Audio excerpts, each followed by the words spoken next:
On the edge of an abandoned village stood an old mansion that everyone called the Cannibal House. No one knew who had built it, and no one dared to go near it after sunset. For decades, terrifying stories surrounded the house.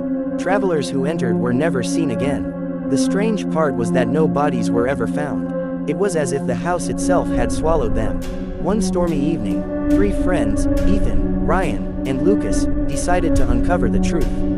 Armed with flashlights, cameras, and courage, they walked toward the mansion. The rusty gate slowly creaked open on its own before they even touched it.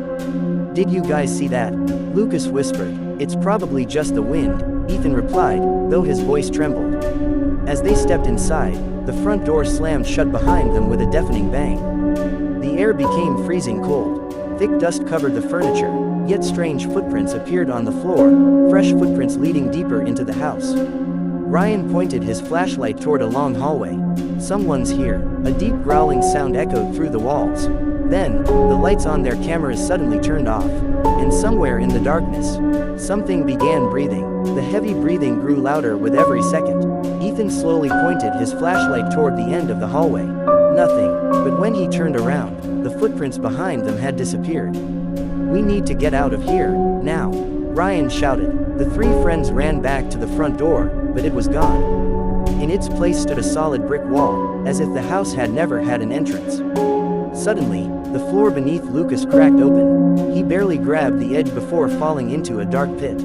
Ethan and Ryan pulled him up with all their strength. Then they heard a horrible sound. Crunch, crunch, crunch. It sounded like someone was chewing bones. The sound echoed from inside the walls.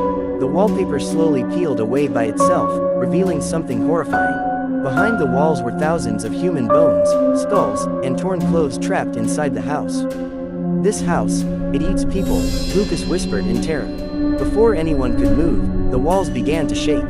The wooden floor twisted like a giant tongue. The ceiling stretched downward like rows of sharp teeth. The entire house was alive. It wasn't haunted, it was hungry. A deep, terrifying voice echoed through every room. "You came inside, now you belong to me." The house roared, and the walls rushed toward the three friends as if they were about to swallow them alive. The walls closed in from every direction. Ethan grabbed an old iron pipe from the floor and smashed a nearby window.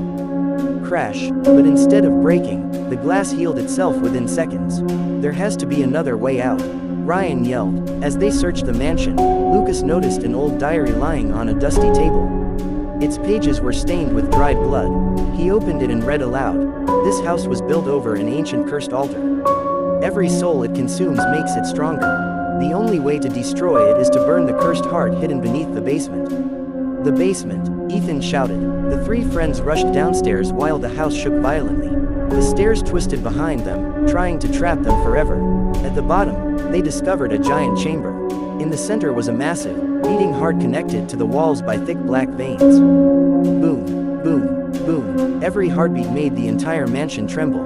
Ryan poured gasoline from an emergency can they had brought for their camping trip. Ethan lit a match. For a brief moment, he hesitated. Then he threw it. Whoosh! The cursed heart burst into flames. The house let out a deafening scream that shook the entire village. The walls cracked. The ceiling collapsed. The doors finally flew open.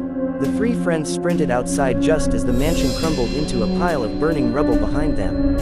When the sun rose the next morning, nothing remained except black ashes.